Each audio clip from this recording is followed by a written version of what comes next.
Hello everyone, my name is Gaurav Kumar and today we are going to discuss the probability part. In this video, we are all going to discuss the probability questions which are related to GATE PYQ. So all the questions are related to the GATE previous year questions, okay.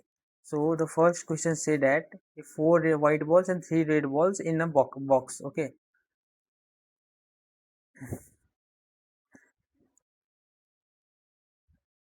So हमें क्या given है,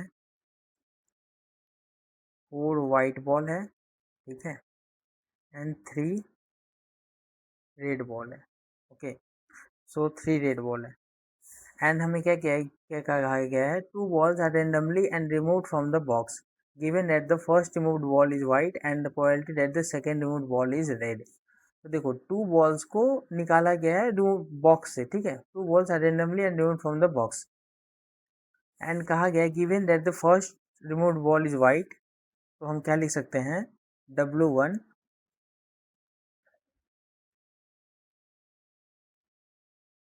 first removed ball is white,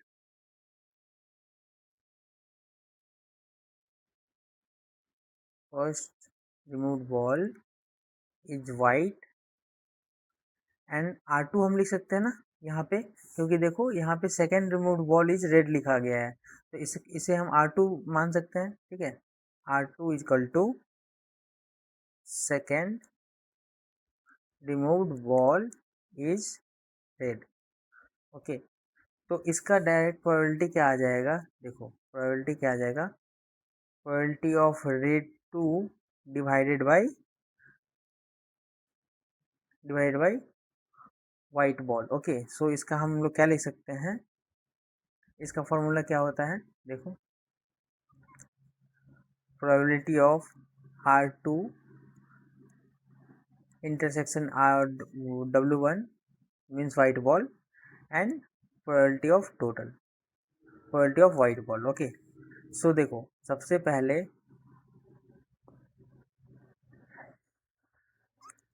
सबसे पहले हमें probability of white ball क्या आ जाएगा हमारे पास, कितने हैं white ball, 4. तो 4 और टोटल कितने हैं, 4 + 3 7 और रेड कितने हैं हमारे पास 3. लेकिन एक वाइट बॉल निकाल लिए तो कितने बच गए हमारे पास, 6. 7 में से एक निकाल लिए तो क्या बच जाएंगे हमारे पास, 6, ओके. अब नीचे हमें क्या दिया गया है, प्रोबेबिलिटी ऑफ वाइट बॉल का निकालने के लिए, ठीक है. तो प्रोबेबिलिटी ऑफ वाइट बॉल क्या आ जाएगा, 4/7. तो 4/7 से 4/7 कैंसिल, 3/6 मीन्स 2. तो 1/2 is the answer of this question. तो ये था मेथड नंबर 1, ओके. सो मेथड 2 की तरफ हम लोग बढ़ते हैं. मेथड 2 में, तो मेथड 2 कैसे निकाल सकते हैं, देखो सबसे पहले हमें गिवन क्या है, सबसे पहले हमें गिवन है टोटल, हम लोग लिख सकते हैं यहाँ पे 4 वाइट प्लस 3 रेड, तो 7 balls, okay. 7 balls, 1 white ball is removed, ये हमें कहा जा रहा है ना क्वेश्चन में, 1 white ball, 2 balls are randomly and removed from the box given that first removed ball is white. So 1 white ball is removed. तो रिमेनिंग क्या बच जाएंगे हमारे पास, रिमेनिंग वाइट बॉल और remaining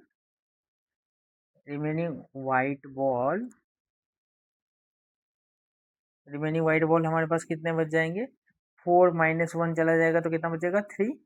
and remaining red ball हमारे पास कितने बच जाएंगे, रिमेनिंग रेड बॉल 3, ठीक है, क्योंकि हम लोगों ने वाइट बॉल ही निकाला है. तो न्यू टोटल कितने आ जाएंगे हमारे पास, अब कितना पूर रहा है वाइट बॉल निकालने के बाद, 3 + 3 = 6, ओके. सो ये हमारा 6 आ रहा है. तो अब हमें क्वेश्चन में कहा जा रहा है कि प्रोबेबिलिटी ऑफ R2 रेड होना चाहिए, सेकेंड बॉल रेड होना चाहिए, ओके. सो मैं लिखता हूँ रेड होना चाहिए गिवन दैट वाइट बॉल एक first removed ball is white. उसको हम कैसे लिख सकते हैं, प्रोबेबिलिटी ऑफ R2, तो 3 red balls divided by 6 total balls, okay, so यहाँ से भी हमारा आंसर क्या आ रहा है, 3/6 means 1/2 is the right answer of this question. Which option is correct? Option 3 is the right answer of this question. Come to the next question.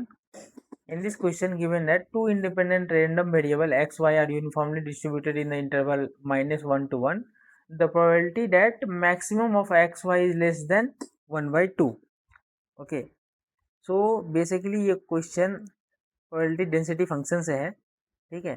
तो probability density function को हम PDF भी कहते हैं शॉर्ट फॉर्म में, probability density function of uniform distribution. Okay, तो इसे हम लिख लेते हैं, किसका है ये concept, probability of, one second, uniform distribution का, ठीक है, यूनिफॉर्म डिस्ट्रीब्यूशन का. तो प्रोबेबिलिटी ऑफ यूनिफॉर्म डिस्ट्रीब्यूशन का ये है. तो यूनिफॉर्म डिस्ट्रीब्यूशन का क्या होता है, क्या हम लोग लिखते हैं, f of z equal to 1/b minus a for a should be between z to b. Okay, and 0 otherwise. यही होता है हमारा, ठीक है. तो हम क्या लिखते हैं, 0 जब कौन से केस में, अदरवाइज. ओके, तो ये हमें क्या गिवन है क्वेश्चन में, देखो 4x के लिए हम लोग निकालना चाहे, क्योंकि यहाँ पे दिया हुआ है 4x एंड y. तो 4x हम लोग लिख सकते हैं यहाँ पे the probability density function, probability density function क्या लिख सकते हैं यहाँ पे, probability density function is F of X equal to 1/b minus A है. तो 1/b माइनस ए, तो -1 to 1 इंटरवल में क्या आ जाएगा हमारे पास, 1 माइनस ऑफ -1. तो ये कितना आ जाएगा, 1/2. कहाँ से कहाँ तक में, -1 to 1 दिया हुआ है ना, -1 to 1. Okay, now for y निकालने चाहे हम, अगर हम y के लिए निकाले फॉर y, तो हम क्या लिख सकते हैं, सिमिलरली केस है, the probability density function is f of y equal to 1 by, क्या लिख सकते हैं हम लोग, 1/, -1 से 1 में है, तो इसको भी हम कॉन्सेप्ट के यूनिफॉर्म डिस्ट्रीब्यूशन के केस में जाए तो 1 माइनस ऑफ -1. तो इसका भी कितना आ जाएगा, 1/2. 1/2 कहाँ से कौन से रेंज में, -1 to 1, -1 to 1. लेकिन अब हमें क्वेश्चन में क्या गिवन है, देखिए प्रोबेबिलिटी निकालो, वन सेकेंड, प्रोबेबिलिटी निकालो maximum of x y is less than 1/2. तो इसे कैसे लिख सकते हैं हम, probability of x is less than, one second, probability of x is less than क्या लिख सकते हैं हम लोग, 1/2, और x is less than 1/2 and probability of y is less than 1/2 maximum. तो मैक्सिमम को हम ऐसे भी लिख सकते हैं. तो सबसे पहले हमें क्या निकालना पड़ेगा, probability of x is less than 1/2. Okay, so probability of x is less than 1/2 means क्या आ जाएगा हमारे पास, -1 to 1/2 f of x dx. तो हमारा कितना निकल के आ रहा है यहाँ से, देखो -1 to 1/2 एफ ऑफ एक्स कितना दिया हुआ है हमारे पास, 1/2 dx. जब आप इसे सॉल्व करोगे तो 1/2 बाहर आ जाएगा, 1/2 माइनस ऑफ -1 प्लस 1, तो ये हमारे पास कितना आ जाएगा, 3/2, 3/4. सिमिलरली आप निकालने के लिए जाओगे तो कितना आ जाएगा, इसके लिए प्रोबेबिलिटी ऑफ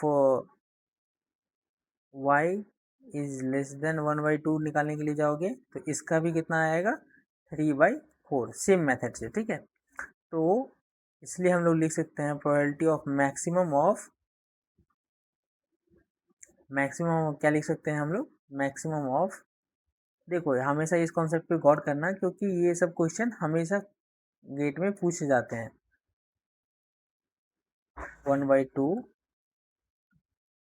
तो probability of x is less than 1/2 कितना आया हमारे पास, कितना आया हमारे पास 3/4, 3/4, और इसका भी कितना आया है 3/4। तो हमारा कितना आ रहा है 3 3 जा 9, 4 4 जा 16। So 9/16 is the answer of this question. Easy था। Come to the next question. Now in this question says that a fair coin is tossed till a head appears for the first time. The probability that the number of required toss is odd. पूछा जा रहा है कि एक coin को हम toss करते हैं तो वो हेड फर्स्ट टाइम कब आ रहा है, और वो रिक्वायर्ड नंबर ऑफ टॉसेस कितने होने चाहिए, ऑड नंबर ऑफ टॉस होनी चाहिए। ठीक है, तो उसके लिए सबसे पहले आप देखो हेड एंड टेल की प्रोबेबिलिटी क्या होती है। प्रोबेबिलिटी ऑफ हेड आने की प्रोबेबिलिटी क्या होगी, 1/2। टॉस को उछालेंगे तो हेड या टेल आएगा, तो टोटल प्रोबेबिलिटी 2, और हेड आने की probability 1, so 1/2। So probability of tail कितना आ जाएगा 1/2। तो दोनों मिला के 1/2 प्लस 1/2 इज 1।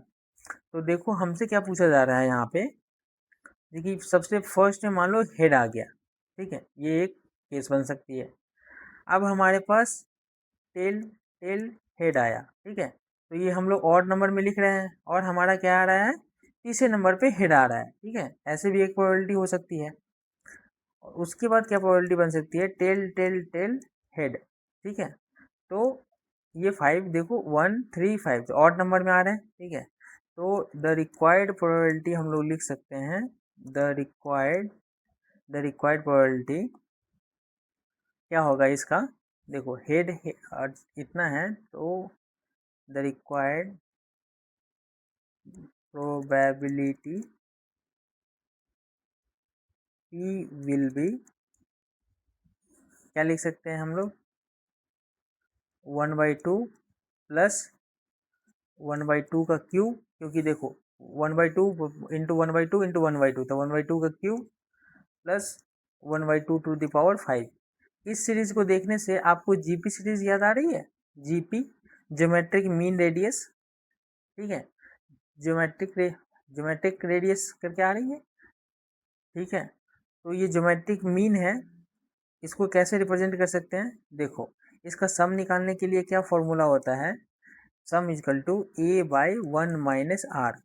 तो R is the basically is the difference है, तो आर कितना है यहाँ पे 1/2 to the power cube divided by 1/2 करोगे तो कितना आएगा हमारे पास 1/4।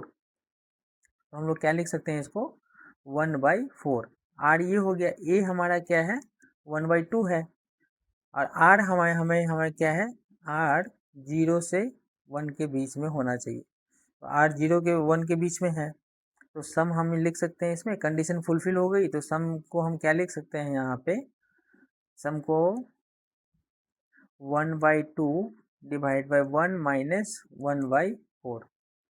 तो जब आप इसे सॉल्व करोगे तो आंसर कितना आएगा 2/3 is the right answer of this question. So option 3 is the right answer of this question. Now come to the question number 4. A continuous random variable x has the probability density function f of x is equal to e to the power minus x, then p x is greater than 1 is क्या होगा।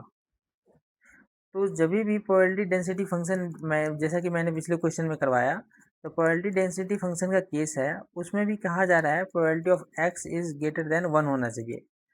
तो उसके लिए हम लोग क्या लिख सकते हैं यहाँ पे, इंटीग्रेशन ऑफ 1 से बड़ा होना चाहिए। ठीक है, तो 1 to infinity e to the power minus x dx। अब e to the power minus x का क्या होगा difference, integration e to the power x divide by -1 infinity to 1। अब इससे जब आप सॉल्व करोगे तो क्या आएगा हमारे पास, माइनस बाहर ले लो, e to the power minus infinity minus e to the power 1। ठीक है, तो e to the power minus infinity क्या होता है 0 होता है, और माइनस माइनस प्लस, तो e टू द पावर यहाँ पे क्या आ जाएगा -1 आ जाएगा ना, सॉरी यहाँ पे -1। तो माइनस माइनस प्लस, तो 1/e, क्योंकि e⁻⁻1 बच रहा था पॉजिटिव में, तो e⁻⁻1 को हम क्या लिख सकते हैं, 1/e भी लिख सकते हैं। और 1/e को जब आप सॉल्व करोगे तो 0.368 इसका वैल्यू आएगा। So option 1 is the right answer of this question. Okay, so मैं आगे भी प्रोबेबिलिटी का क्वेश्चन लाऊंगा, बहुत सारे क्वेश्चन अभी करवाने हैं प्रोबेबिलिटी के, बहुत सारे क्वेश्चन हैं जो कि मैथमेटिक्स में और आपके एप्टीट्यूड दोनों में यूज होने वाले हैं। ठीक है, मैथ एंड एप्टीट्यूड दोनों में यूज होंगे। तो उसके लिए हमें क्या करना है, सारे क्वेश्चन सॉल्व करने हैं मैथ एंड प्रोबेबिलिटी के। Okay, so if this video is helpful for you guys, so please like and subscribe this channel and have a good day. Thank you.